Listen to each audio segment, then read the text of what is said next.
morning, everybody. I'm excited to have this little fellow with us this morning on Zoo Buddies. We're at the Louisiana Purchase Gardens and Zoo. As always, I have Lisa Taylor with us and Caitlin Mull, too. Thank you for being here. Thank you for having us. Good morning, everybody. Okay, so this is Rodney. Would you like to say hi? Okay. All right. There we go. There we have it. He said something. Yes, so we're dealing with today one of our great animals from our education department, and he's basically brand new. Okay. And we're super excited to have him and to introduce him to everybody. This is one of our guinea pigs, which some people are probably familiar with. Yeah, so I'm sure there's a lot of y'all out there, you know, we end up getting some rodents as pets when we're kids, either hamsters or rabbits or guinea pigs, which are pretty popular with kids right now. And we had an opportunity to take this guy in because he was looking for a home, and we are glad to have him to be part of our ambassador animal program here in education. Right, and so they are traditionally from South America. Right. Now these guys are basically extinct in the wild, so they're only in domesticated populations inside of different countries. Actually, the United States is not the only country that has guinea pigs as pets. But these guys came from the Andes Mountains in South America originally, and they're known as cavies.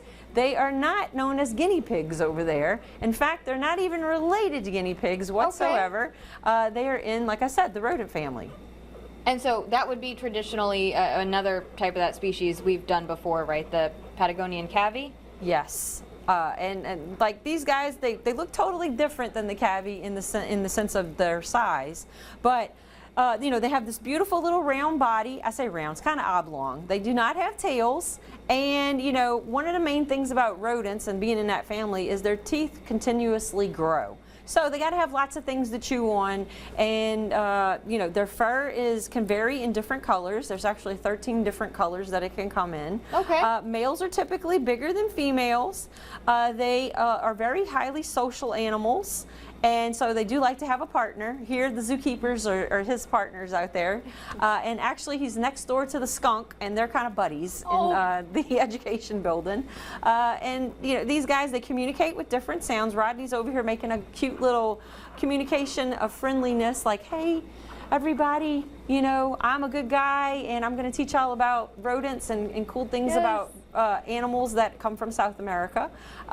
These guys, you know, in the wild, about 5,000 years ago, okay, when they were out there living in the wild, they live in little crevices in the rocks and things like that to stay out of the heat. They can't get too cold, they can't get too hot, that sort of stuff. That beautiful fur keeps them warm, and these guys are herbivores. So, you know, they're out there eating the grasses and digesting that way, and, you know, so that's pretty much their main meal. Now, they do like to scent mark a lot, so scent enrichment is what we like to do out here besides food enrichment for them. And Rodney seems to really like the smell of vanilla. Okay, so if you have vanilla perfume at home, maybe just donate it to the zoo. They could definitely use it for any of the other animals too. And you wanted to talk about the eyes. That's a special thing that they have. Yeah, so these guys, like other rodents, they groom themselves. So how he likes to keep his coat nice and shiny, he excretes this white oil in his eyes, and he'll just kind of groom himself and kind of smear that oil all across his body, and it makes him nice and shiny. Interesting. And so that it only comes from the eye area? Yes, correct. It's just like a tear gland basically, except it's a little oil. You know what? I love that. He's got his own, you know, shampoo and conditioner built in. That's it. He's his own shower. I love that. And so, you know, you've worked with him for a little bit now. What's your favorite, you know, thing about him? So he is, as we're learning, he's like actually not the best at climbing and everything. So guinea pigs actually aren't really good climbers. Okay. So we were having to kind of adjust how we're letting him be more on the ground, like doing more digging things. He's more of the digging and being ground level. So we're kind of adjusting with that with him. And so I'm happy to kind of learn with how he likes to be short like me.